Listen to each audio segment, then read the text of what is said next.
Pourquoi il ne faut jamais faire confiance à un banquier? C'est ce que je vais vous expliquer aujourd'hui dans cette vidéo en vous racontant l'histoire immobilière de ma compagne. Bonjour à tous, je suis Sébastien du blog louerencourtedurée.fr. Je vous souhaite la bienvenue dans cette nouvelle vidéo dans laquelle je vais vous expliquer pourquoi les conseils et les paroles des banquiers ne valent pas forcément grand chose. Mais avant que je vous explique pourquoi en vous racontant l'histoire immobilière de ma compagne, je vous rappelle que vous avez la possibilité de vous abonner gratuitement à ma chaîne YouTube en cliquant juste ici pour être tenu informé en temps réel de la publication de nouvelles vidéos dans lesquelles je partagerai avec vous des conseils, des astuces et des anecdotes autour de la location courte durée.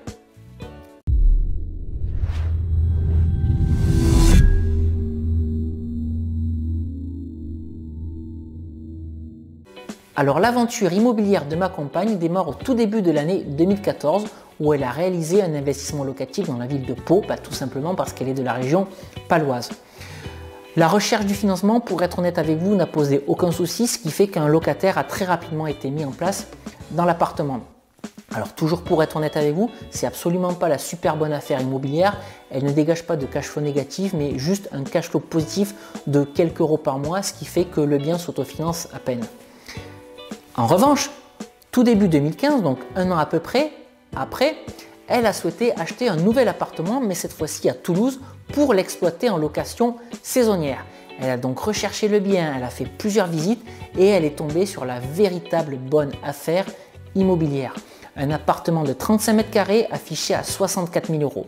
Alors je dis bonne affaire immobilière parce que dans le secteur où elle a acheté, un appartement de 35 mètres carrés coûte entre 70 et 75 000 euros. Donc elle a bien entendu effectué l'offre au prix et l'offre d'achat a été acceptée. Elle est donc partie à la recherche du financement et naturellement, elle a été consulter la banque qui l'avait financée sur son premier investissement locatif et dans laquelle elle avait mis ses revenus salariés, ses revenus locatifs et toute son épargne. Donc elle avait joué le jeu à fond. Alors bien entendu, avant d'aller au rendez-vous bancaire, elle avait préparé le rendez-vous en montant un business plan dans lequel elle expliquait à la banque pourquoi elle allait investir ici.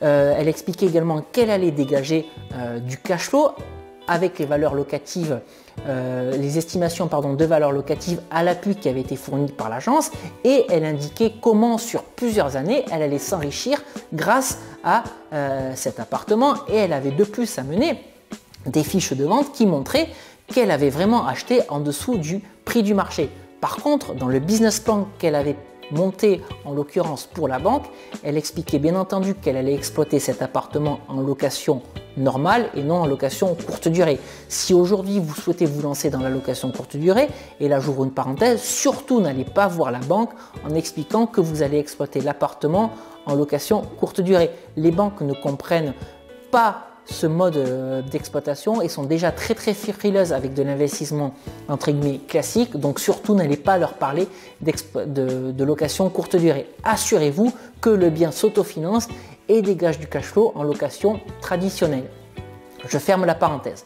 Donc ma compagne a été en rendez-vous bancaire avec ce véritable business plan et l'ensemble de ses pièces.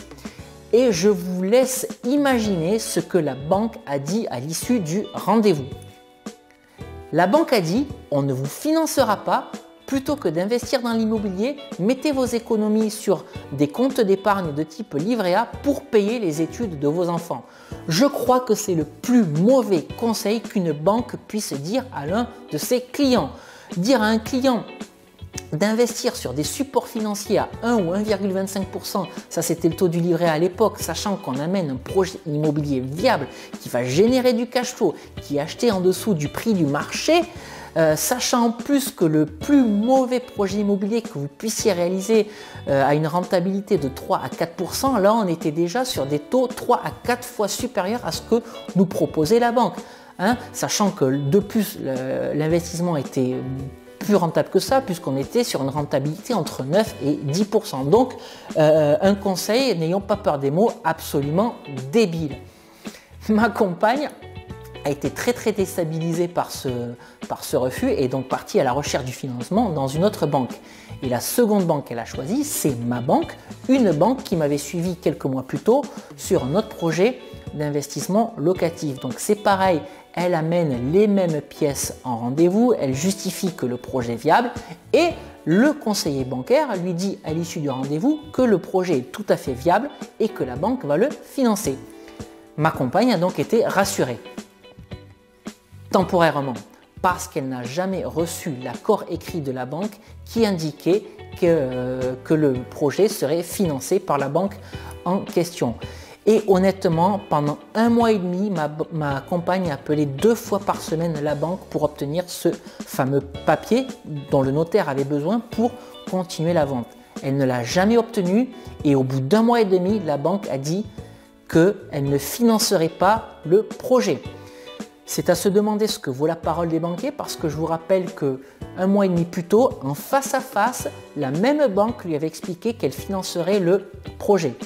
Alors ce qu'il faut savoir, c'est que finalement, on avait l'accord de l'agence locale, mais que la cellule de financement, donc qui prend les décisions à l'étage supérieur, n'a pas souhaité financer ce projet malgré l'excellente rentabilité et le peu de risques que la banque allait prendre. Bref, ma compagne était absolument déstabilisée, effondrée, puisqu'on était là à 2 jours de la date limite que le notaire lui avait donnée pour obtenir son prêt. Donc en catastrophe, elle a appelé un courtier que lui avait conseillé un collègue et ce courtier, en 24 heures, lui a obtenu un prêt sur 25 ans et sans apport. Donc exactement ce qu'elle voulait. D'ailleurs, on remercie ce courtier encore. Alors ce qu'il faut savoir, c'est que quelques mois plus tard, 6 mois exactement, toujours sur l'année 2015, ma compagne a acheté un autre appartement qu'elle exploite d'ailleurs en location saisonnière et cet achat est passé sans problème,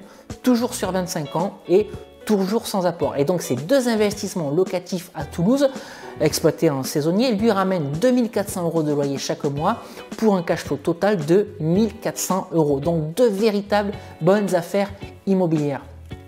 Qu'est-ce que je voulais partager aujourd'hui avec vous dans cette vidéo? C'est que les banquiers ne sont absolument pas des investisseurs et que bon nombre d'entre eux ne comprennent rien à l'immobilier. Et comment est-ce qu'on peut conseiller à quelqu'un de mettre son argent sur un support à 1 ou 1,25%, sachant que cette même personne est capable de mettre en place des systèmes qui lui génèrent 1 400 € de cash flow par mois net de frais et net d'impôts.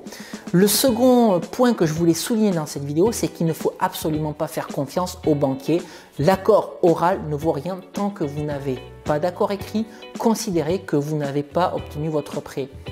C'est ce qui est arrivé à ma compagne et si vous me suivez maintenant, vous avez certainement vu la vidéo de Julien qui a fait 18 banques avant d'avoir son accord de prêt alors que la première banque qu'il avait été consultée, sa propre banque, lui avait donné un accord oral avant de se rétracter ensuite.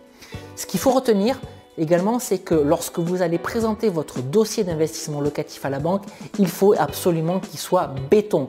Il faut que vous veniez avec un véritable business plan dans lequel vous mettez en avant les atouts de votre investissement, le financement dont vous avez besoin, que vous expliquez que votre bien va vous ramener de l'argent, que vous soyez capable de faire une projection sur plusieurs années et que vous fournissiez des estimations de valeur locative. Ça, c'est la moindre des choses pour que la banque puisse vous suivre et que vous apportiez un certain professionnalisme et une certaine crédibilité vis-à-vis de l'interlocuteur à qui vous demandez de vous financer.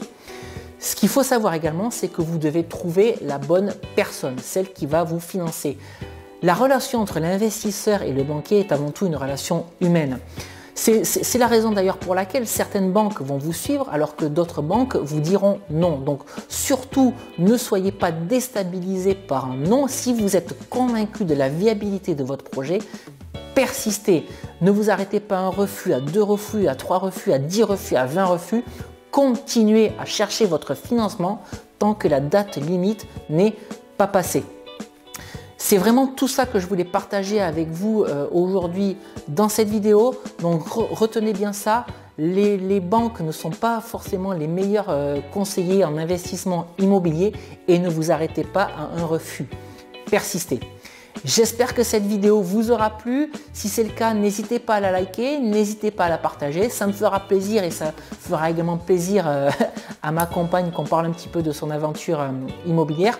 Je vous rappelle également que vous avez la possibilité de télécharger gratuitement mes 2 e-books convaincre la banque, mode d'emploi, si justement vous voulez savoir comment présenter un dossier d'investissement locatif à votre banque pour que la banque le finance et doubler son salaire avec la location courte durée. Si vous souhaitez vous créer une rente ou comme ma compagne l'a fait sur ces 2 projets à Toulouse, vous créez une rente de 1400 € par mois net d'impôts et net de prêts grâce à la location saisonnière.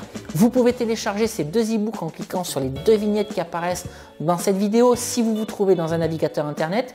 Si vous vous trouvez sur YouTube, je vous rappelle que je vous mets les liens de téléchargement dans la description qui se trouve juste en dessous de cette vidéo.